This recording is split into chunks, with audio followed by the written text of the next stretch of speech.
It's been a while since we've got a case from a manufacturer which we've never ever seen anything from. Now, I know that Montech has existed in the past, but as mentioned, we've actually never bothered to look at their cases. Well, that is until now with the Montech 1000 AIR Premium in white. So what we're gonna do is we're gonna do our usual thing. We're gonna do a build, we're gonna test the thermals, but we're gonna take a little bit of a, let's call it less of a closer look at this case. We're not gonna look at everything. I just wanted to show you guys what I found interesting with this case. So without further ado, let's jump in.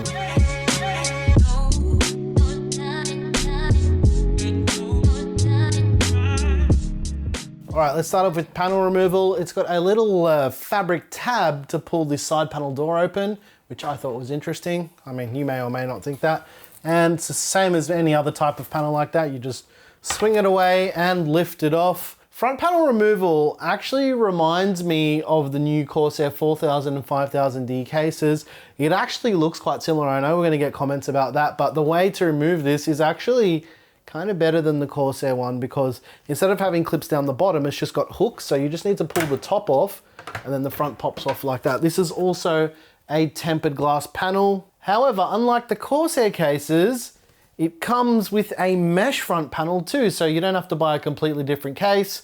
You can just swap it out and it does come in the box. So that's a nice little addition. This front panel can just be pulled off, but I'm not gonna remove it because there's no need to do that for the build that I'm eventually gonna be doing in it. We're gonna be using the stock fans, which I'll come back to in a moment, and rear panel removal, 2 captive thumb screws, and the back panel comes off. So that's it. It's kind of in the dimensions of, let's say, a Meshify 2 compact and kind of a mix between that 4000D and a Meshify 2 compact in terms of form factor. You'll notice there's a dust filter in the front of the case that covers these front fans, right? But to remove the dust filter without removing the entire front panel, it's as easy as pressing on the top of the dust filter and it pops up and you can slide out the entire dust filter just like that. So that means that if you're installing a front mounted radiator, you don't need to actually take this plastic off at all.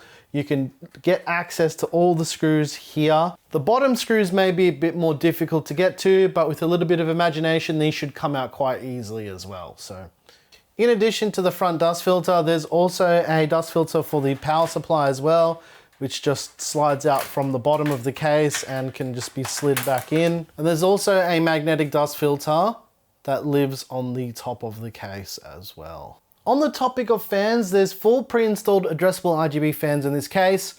Up front, there is 3 140mm fans, again, addressable RGB. And on the rear, there's a 120mm addressable RGB fan as well. One interesting thing to note about these fans is they have mesh on the fans as well, which is quite bizarre. I think that would actually impede airflow, but we're testing the thermals with this, but the thermals aren't going to tell us very much about whether or not these will impact airflow. We may come back and do a separate video with these fans in particular versus regular fans to see what the differences are, because this is very bizarre. There's a built-in addressable RGB controller for the 4 fans that are built into the case, and it's also got a switch wired up to the front so you can control the lighting on all of the fans without using any software, just by pressing the button on the top of the case. There's also addressable RGB pass-through for this little controller as well. So if you wanted to plug it into your motherboard and have your motherboard RGB software control it, or another RGB controller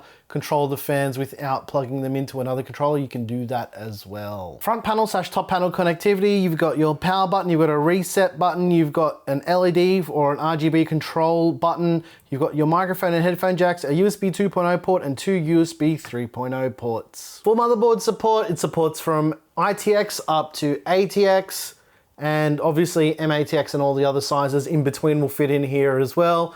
There's a bunch of rubber grommets around here. They're all white rubber grommets to hide all of your cables. There's grommets down the bottom of the case as well. In terms of GPU support, you're looking at 340mm if you don't have a front radiator installed. In terms of liquid cooling and radiator support, you can fit up to a 360mm radiator at the front. You cannot do a 420mm rad, even though you can do those three 140mm fans up the front. And up the top, up to a 280mm AIO up there as well, or a 280mm radiator. So 240, 120, all that will fit as well. And for some reason, if you wanted to do a 120mm AIO, I guess you could fit one at the back, but they're the most pointless coolers. Don't buy 120mm AIOs. That's everything that I think is worth mentioning about the Montech 1000 Air Premium in white. So let's do a build and then we'll test the thermals and I'll chat to you guys about everything that I found out with building with this case. Let's get into it.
Alright ladies and gents, I hope you enjoyed this build in the Montech AIR 1000 Premium in white.